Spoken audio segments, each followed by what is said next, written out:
Hi friends, welcome back to our YouTube channel.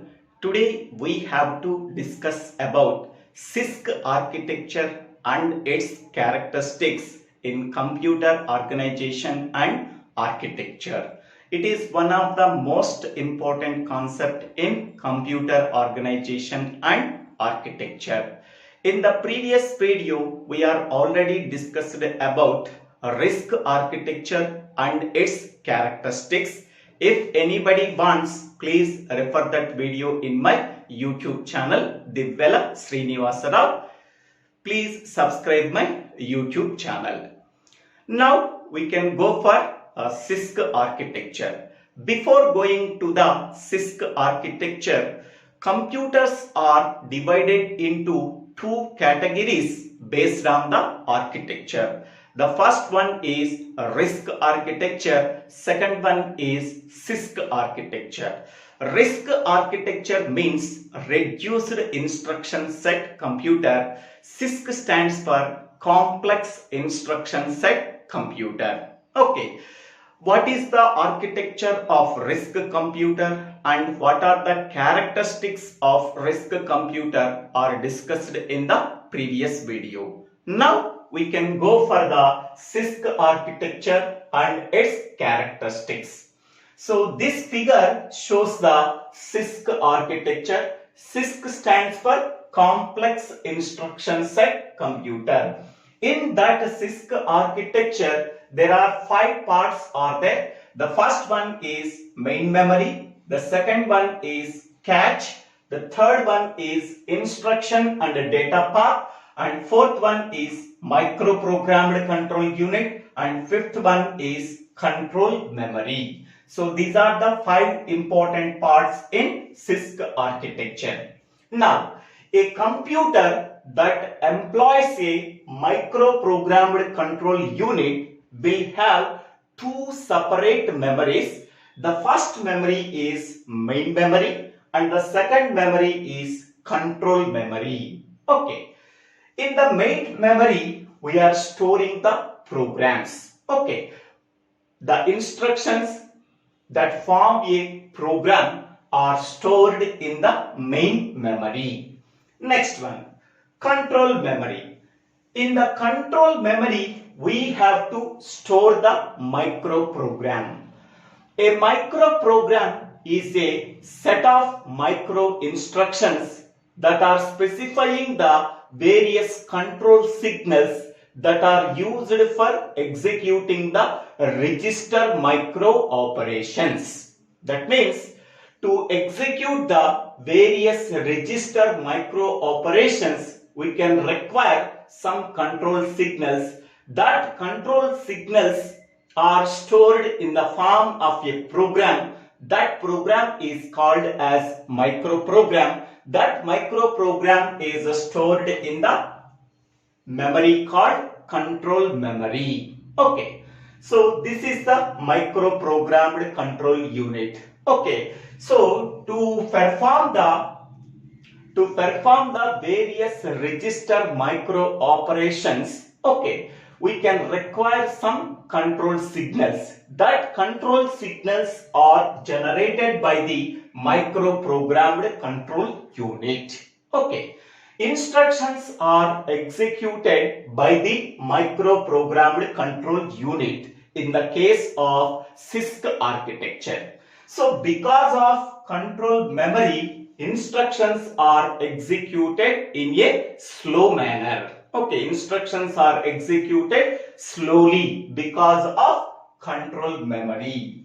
In that control memory, control information is stored that are used for executing various register micro operations. Next one is here cache. So this cache can be taken as instruction cache and data cache. Both instruction cache and data cache can be formed as one unit. That unit is called as cache. In that cache, whatever the frequently used instructions or frequently used data that is stored in the this catch. Okay, this catch can be taken as either instruction catch or data catch. Frequently used instructions are stored in the instruction catch.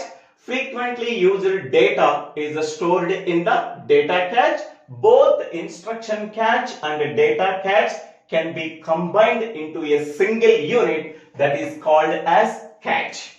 Next one, instruction and data path. Okay, so here in the case of RISC architecture, instruction path is different and data path is different. Instruction catch is different and data catch is different. But in the case of CISC architecture, both instruction path and data path is same, and instruction catch and data catch is also same. Okay, so instructions are sent from the main memory to the catch. After that, go to instruction data path. From that one, it can goes to the microprogrammed control unit. Here, instructions are executed in the microprogrammed control unit. Whatever the control signals that are required for execution of instructions that are generated by this microprogrammed control unit, so that information is stored in the control memory. Okay, so here in the case of RISC architecture, only a single main memory is there, but in the case of CISC architecture, so both memories are used, main memory and control memory. Okay, now what are the examples for CISC architecture? So IBM 370 is one CISC computer, and Intel 80x86 is also a CISC computer, and VAX computer is also a CISC computer. So these are the three examples for CISC architecture. Now, what are the main characteristics of a CISC processor? So CISC architecture or a CISC processor uses variable length instruction format. So instruction format length of the instruction format cannot be fixed in the case of CISC architecture. Whereas in the case of RISC architecture, it uses fixed length instruction format, that is a 32-bit. Whereas in the case of CISC architecture, here we have to use variable length instruction format. So that is a 16-bit or a 32-bit or a 64 bits. Next one is CISC architecture contains a large number of instructions, typically 100 to 250 instructions. So very large number of instructions exist in the CISC architecture. Whereas in the case of RISC architecture, so less than 100 instructions are there in the instruction set. Next one, third point, a large variety of addressing modes that are supported by the CISC architecture. Whereas in the case of RISC architecture, it supports only limited number of addressing mode. But here 5 to 20 different addressing modes are supported by the CISC architecture. Next one, complex instructions take multiple cycles to execute. Okay, so as the name implies, complex instruction set computer. So complex instructions are executed in multiple cycles. It can take multiple cycles to execute complex instructions. An average CPI is between 2 and 15. So CPI means cycles per instruction. To execute one instruction, it can take approximately 2 to 15 clock cycles. 2 to 15 clock cycles. Whereas RISC architecture uses, to execute one instruction, it should be completed within a single clock cycle. But in the case of CISC architecture, it can take 2 to 15 clock cycles to execute. So that we can say that execution time is very high in the case of CISC architecture when compared to the RISC architecture. Next one, most of the instructions may refer memory to manipulate the operands in the memory. So most of the operations in the CISC architecture refer the memory. That means memory to memory transfer can be done in the case of CISC architecture, but in the case of RISC architecture it uses register to register transfer operations. Okay, so most of the instructions, to execute most of the instructions, they can refer the memory. In the case of RISC architecture, to execute most of the instructions, they can refer the registers. Okay. Next one, not pipeline or less pipelined. CISC architecture does not support pipelining. Suppose if a processor or if a architecture supports pipelining, but it is less pipelined. Okay, if it is supported, so pipelining concept is very less. That can be done in a slow manner, But in the case of RISC architecture, pipelining can be done very highly. Okay, high pipelined in the case of RISC architecture. Next one, complexity is there in the microprogram. In the CISC architecture, complexity is there in the microprogram that is stored in the control memory. Whereas in the case of RISC architecture, complexity is there in the compiler only. Execution time is more. So because of control memory, it can take more time to execute instructions. Next one, instructions are larger than one word size. CISC architecture supports variable length instruction format, that is 16 bits, 32 bits and 64 bits. Suppose if the instruction is 64-bit instruction, so it is larger than one word size. It is approximately double the word size. Okay. So because of that reason, we can say that instructions are larger than one word size because it supports either 16-bit or 32-bit or 64-bit. One word size is nothing but 32-bit.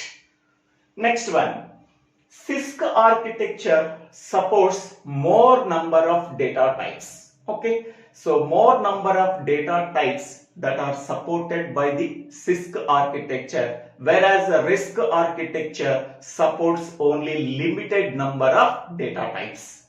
Next one, single register set is available. Okay, so some less number of general purpose registers can be formed as one register set. That register set is called as single register set. Okay.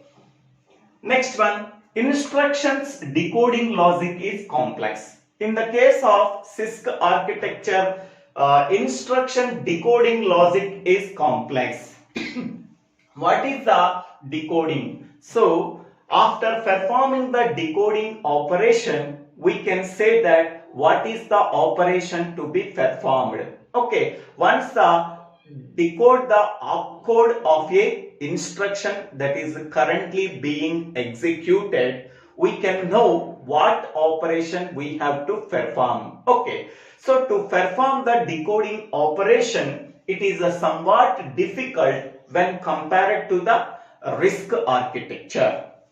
Next one, CISC architecture contains a microprogrammed control unit, whereas RISC architecture uses hardwired control unit, but CISC architecture uses microprogrammed control unit. Okay. Next one, some instructions in the CISC architecture supports some specialized tasks. Okay, some specialized tasks that are performed by only some instructions, but that instructions can be used infrequently. So that means whatever the instructions that are used for performing some specialized task, that instructions can be used infrequently. Okay, so these are the important characteristics of CISC architecture. Okay, in the case of RISC architecture, 15 points are there, but in the case of CISC architecture, 14 points are there. These characteristics are very important when we are comparing RISC and CISC architecture.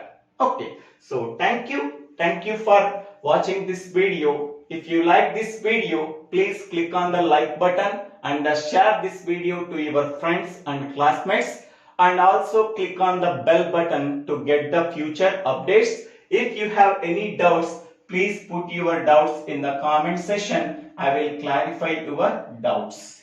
Don't forget to subscribe my YouTube channel to get future updates.